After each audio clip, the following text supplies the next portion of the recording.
Good morning. So, this is my second day of marathon training, and it went great. I won't tell you that it didn't hurt. At times it did hurt.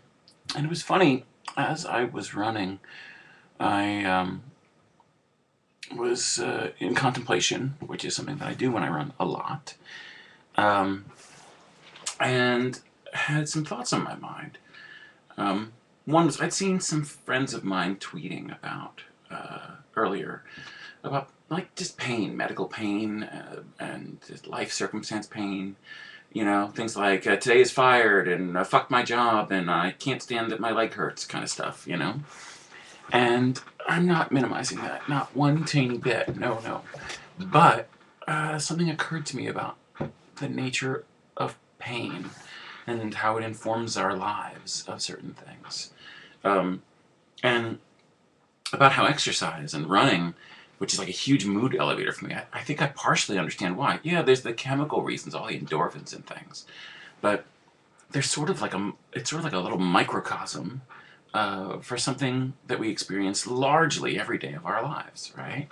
Which is, so when I run with intervals, okay? And that means that I alternate running and walking.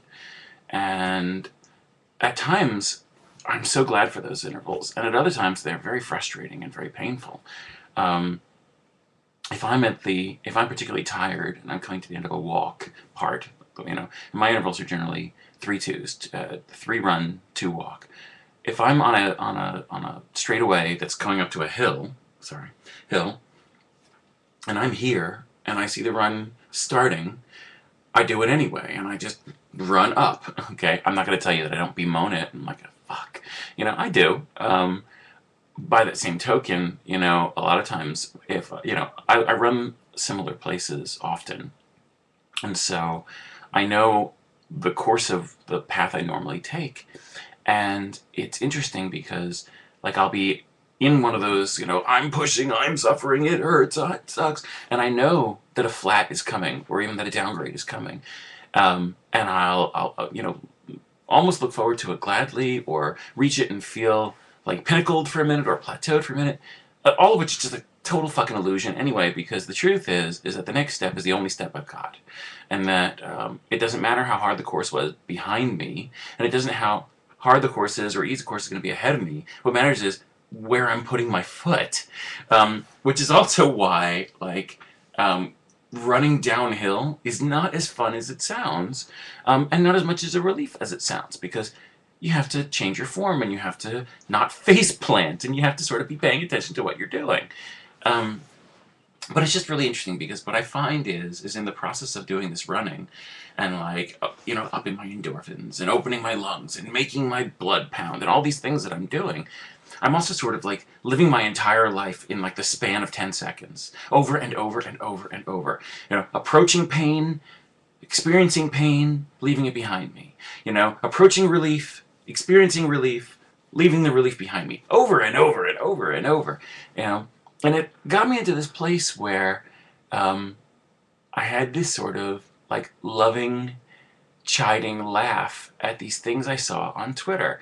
And listen, I'm not exempted from this. I do these things myself, okay? Well, Monday is fired, that kind of thing. I hate my job. Ooh.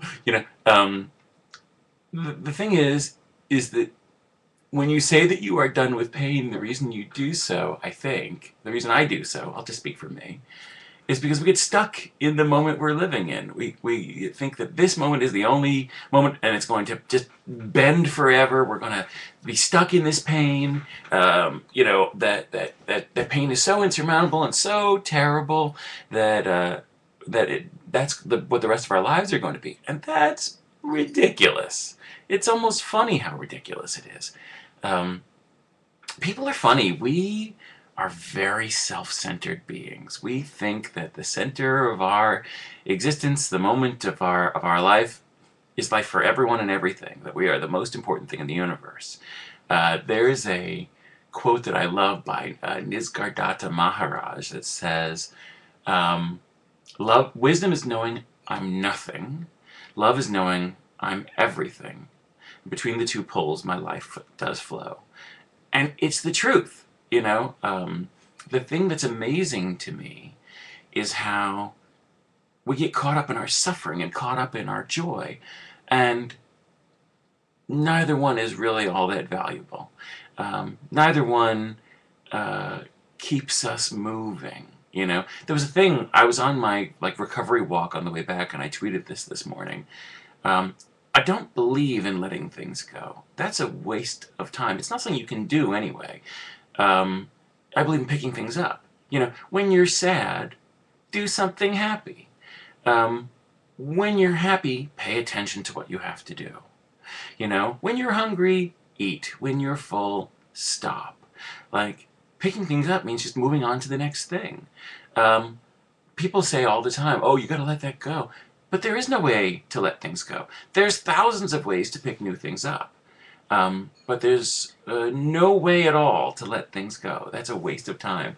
You know, if only I do whatever, if only I stop feeling whatever, then I'll be happy. Duh. No, you can't do that. It's stupid. It's silly. It's a waste of time.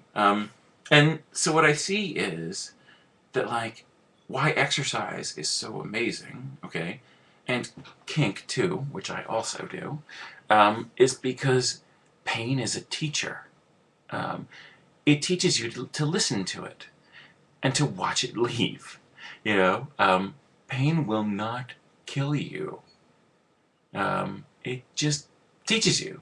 And, you know, and pleasure will not feed you. Not forever. It just makes you feel good. They're both just sensations. So I think that it's really funny, and I have this sort of laughing compassion for people when I hear them say things like, I'm so done with this. When you say, I'm so done with this, you're still hanging on to it. You're not done with it. You know, you're still trying to let it go. Just pick something else up. I'm going to go pick something else up myself. A towel, because I have to go shower. Peace.